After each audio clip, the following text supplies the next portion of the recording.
Dears welcome back to RKNX. So Christmas എക്സാമിന് ഉണ്ടാകാൻ പോകുന്ന മാറ്റങ്ങളെ കുറിച്ച് ഒരുപാട് കുട്ടികൾ നിങ്ങൾ കേട്ടിരിക്കും അല്ലേ? ഒരുപാട് കൺഫ്യൂഷൻ ആയിട്ടാണ് മക്കൾ ഇരിക്കുന്നത്. അതിനൊക്കെ സൊല്യൂഷൻ ആണ് കറക്റ്റ് ആയിട്ട് ഡീറ്റെയിൽ ആയിട്ട് നമുക്ക് പറയാം.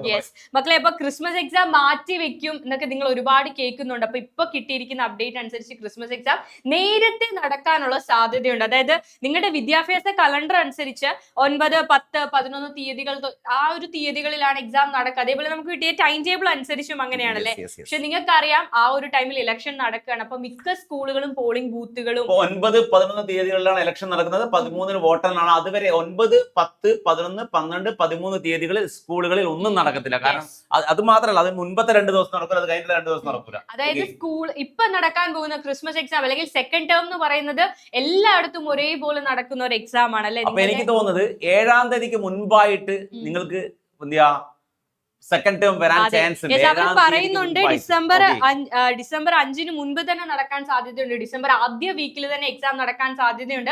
അതേപോലെ 2 ഘട്ടങ്ങളിലായിട്ട് എക്സാം നടക്കാനുള്ള സാധ്യതയും പറയുന്നുണ്ട്. അതായത് ഇലക്ഷന് മുന്നേ ഒരു കുറച്ചധികം എക്സാംസ് നടക്കും, ഇലക്ഷന് ശേഷം കുറച്ചധികം എക്സാംസ് നടക്കും. അപ്പൊ നിങ്ങൾക്ക് കിട്ടിയ ടൈം ടേബിൾ അനുസരിച്ച് മെയിൻ സബ്ജക്റ്റുകളൊക്കെയാണ് പലർക്കും ആദ്യം എക്സാം ആയിട്ട് വരാൻ പോകുന്നത്. അതേ ടൈം ടേബിൾ ഓർഡർ തന്നെയായിരിക്കും വരാൻ പോകുന്ന ടൈം ടേബിൾ. അതുകൊണ്ട് ആദ്യമുള്ള ചാപ്റ്റേഴ്സ് അല്ലെങ്കിൽ സബ്ജക്റ്റുകളൊക്കെ വ്യക്തമായിട്ട് അങ്ങ് പഠിച്ചു വെക്കുക.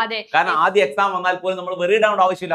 അങ്ങനെയാണെങ്കിൽ ഇനി ഒരു 20-25 ദിവസങ്ങൾ മാത്രമാണ് നിങ്ങളുടെ മുന്നിലുള്ളത്. നമ്മൾ എക്സ്പെക്ട് ചെയ്തത്രയും വൈകാൻ ഒരു സാധ്യതയില്ല. 2 ഘട്ടങ്ങളിലായിട്ടാണെങ്കിൽ ഫിസിക്സ് ഒക്കെയാണ് എനിക്കൊന്ന് പ്ലസ് വൺകാർക്കാന്ന് തോന്നുന്നു ആദ്യം ഫിസിക്സ് ഒക്കെയാണ് നടക്കാൻ പോകുന്നത്.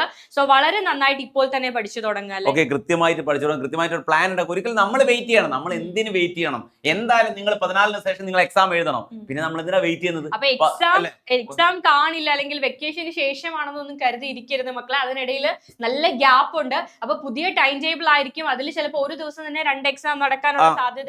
നിങ്ങൾ ഭയങ്കര റിലാക്സ്ഡ് ആണ്. ഇപ്പൊ തന്നെ നിങ്ങൾ ഈ എക്സാം ലേറ്റ് ആവും എന്നുള്ള വാർത്തയോടുകൂടി കുറെ മക്കൾ എന്തായിട്ടുണ്ടാവും, റിലാക്സ്ഡ് ആയിട്ടുണ്ടാവും. പക്ഷെ റിലാക്സ്ഡ് ആവണ്ട. അത് ചിലപ്പോൾ അപകടത്തിലേക്ക് ചെന്നെത്തിക്കുക.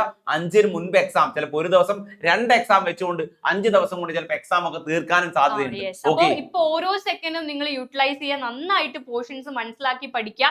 ഏകദേശം 90% ടോപ്പിക്കുകൾ എക്സാമിന് നമുക്കുണ്ട്. കറക്റ്റ് ആയിട്ട് നവംബർ ലാസ്റ്റ് ആകുമ്പോഴത്തേക്ക് നമ്മൾ ഫുൾ ടോപ്പിക്കും പഠിച്ച് തീരുന്ന രീതിയിൽ ഒരു നല്ല ടൈം ടേബിൾ സെറ്റ് ചെയ്ത് വ്യക്തമായിട്ട് ഐഡിയ ഉണ്ടാക്കി പഠിച്ചാൽ ഒന്നുകൊണ്ടും ടെൻഷൻ അടിക്കേണ്ട ആവശ്യമില്ല. ഒരു വീക്ക് മാറി എക്സാം വന്നാലും ഒരു വീക്ക് മുൻപ് എക്സാം വന്നാലും നമ്മൾ ഒരു രീതിയിലും ബാധിക്കില്ല എന്ന് നിങ്ങൾ എക്സാം പേപ്പറിലൂടെ കാണിക്കുക അല്ലേ? അപ്പൊ വളരെ നന്നായിട്ട് പഠിക്കുക. All the very best. By.